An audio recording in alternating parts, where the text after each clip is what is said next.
And congratulations, but my question is this: why did President-elect Barack Obama endorse Senator Reid's usurpation of authority when Senator Reid said you would not be seated, or anyone that Governor Blagojevich nominated would not be seated, even though it was perfectly legal and constitutional?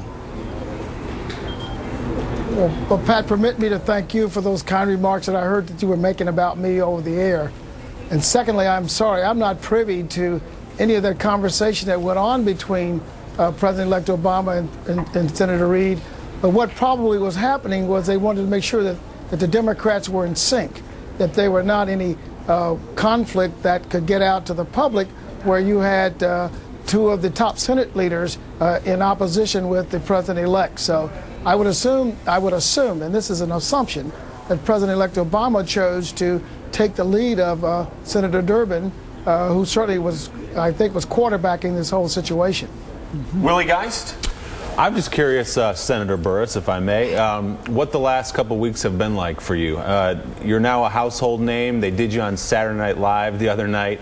A couple weeks ago, we didn't know anything about you. Now you're in the spotlight. What's it been like for you?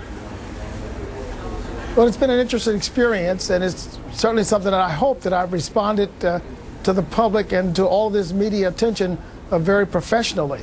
I certainly am not looking to be a household word. All I wanted to do was to continue my public service in the great state of Illinois as the junior senator from my state. That was my intention, because I've served these people in my state for 20 years. And the opportunity arose again for me to continue my service. That's my lifelong ambition. That's my lifelong dream, to be a public servant. So that was my intention. Senator Harry Reid had said before, well, he said a lot of things, Joe Scarborough, he said a lot of things, all of them wrong in the end, but at one point he said, well, we'll sit down and talk to him. I'm a trial lawyer. Maybe we can strike a deal. Did you make any deals with Harry Reid saying, if I get selected, I won't run again in 2010? No, I did not. And sitting down and meeting with Senator Reid, we had a good time. We got to talk about our families and comparing our life stories. And we have a mutual friend out in the great state of Nevada. I'm a former Attorney General of Illinois, and he's a good friend of the former Attorney General in Nevada named Frankie Sue Del Papa. And he mentioned to me that Frankie Sue did give him a call and say, Burris is not a bad guy, you ought to check him out. Yeah, Senator Reid and I had some great... Yeah, you know, Senator, we had heard, though, some reports that Senator Reid was afraid of a black politician being appointed because a black politician couldn't win statewide in Illinois in 2010. Of course, that's awfully ironic, figuring out who we're swearing in next week as President of the United States. But had you heard that he had concerns about you because you're an African American? Well, I hadn't heard that specifically. I think Senator Reid had concerns about any Democrat under these conditions being elected statewide. But rest assured that I've been elected statewide 4 times. I've never lost a race to a Republican. And based on that, as a matter of fact, people say I lost these races, but I won my most recent race. I was an Obama delegate in the 1st Congressional District, where my congressman is Bobby Rush, and I got a few less votes than Congressman Rush got when I ran as a delegate on the Obama ticket to go to Denver. Mr. Senator, I wonder where you stand at this point on Governor Rod Blagojevich. At one point you had supported the fact that you thought he might need to resign. Do you think he should resign? Well, that is not really my purview to state that. He stated he is not.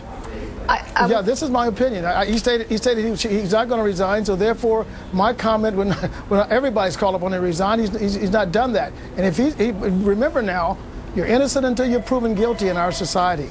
And based on that, I think he's making his decision based on what leverage he thinks he may have. But him and his problems are no way imputed to me. I mean, he appointed me, he did his constitutional duty, and then therefore that is his problem. I'm not attaching his problems to you, but I am wondering what your opinion is in terms of what's best for voters and for constituents. Would it be better for the state if he resigned? Well, in terms of all of the consternation, I am not, as I said, that's his choice. Okay.